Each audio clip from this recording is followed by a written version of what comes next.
Let's talk teaming strategy today. So, a lot of times you will hear us talk about the art and science of teaming. The science is usually the process. So, you're following a distinct process in how you're trying to team with folks. But the art piece of this is knowing when to reverse the process or change up the process. You'll hear a lot of times I talk about how your status is not the value you provide. Well, guess what? That's not always the case. Sometimes your status is something that a partner needs. So let's say a partner of yours has a relationship with a client, but for whatever reason, that client also needs to push some opportunities through on a status they don't have. And so if that's the case and you don't have that status, then you need a partner that has that status. And so in that situation, that status is really valuable, whether it's SDVOSB, 8A, WSB, Hub Zone, Native American, you name it, whatever it is, there could be an opportunity that really requires that status. Now, the value of the company is not solely based on their status, but is a key part in this formula that I'm talking about today. So, how do we think outside the box when we are working with a client and all of a sudden we run some numbers and we realize, hey, they're running contracts through a status I don't have. And so in addition to what you're doing, maybe you're doing $1 million or $2 million a year with this particular agency, but you realize, hey, they're flowing tens of millions through this other status that I don't have.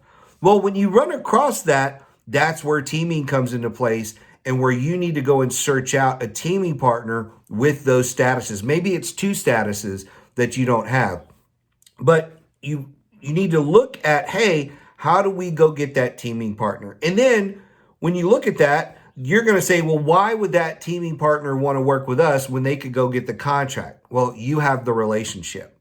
So your relationship plus their status will help you win this contract. That'll help you be more competitive. And then guess what? Maybe you reverse that situation on clients they have. So maybe they're an SDVOSB and you're an 8A, and they come in and help you win SDVOSB contracts with your customer. Then you reverse it and you go help them win 8A contracts with their customers. See how that works? It kind of flows back and forth, back and forth. And now you're both growing your base of clients in those respective statuses. So again, I just want to stress that sometimes you just have to think outside the box. Sometimes you have to reverse the strategy that you're thinking about. And don't think one-dimensional. Don't think, hey, I'm just going to work on this one particular client, this one particular contract. That's all we're going to do. Think about the relationship. How can you work with that teaming partner to increase both of your pipelines? Make it a win-win situation for you, not just one contract win and you walk away. How can you start to look at more of your pipeline through these teaming eyes so that now you're saying, hey, we're winning more work with our existing customer. Now we're winning work with a brand new customer, and now we have new past performance on this new customer. Now it's time to go get another teaming relationship and do the same thing. So let me boil it down for you this way. When teaming works really well, you're adding a lot of opportunities to your pipeline because you're both proactively thinking of ways to introduce each other to your clients. And then when it's working really, really well, you're replicating this over and over again. So you're not just having one teaming partner, you're having multiple teaming partners, because guess what? Some people will say, well, I've got an SDVOSB partner, I don't need another one. Well, does this SDVOSB partner work with this agency over here?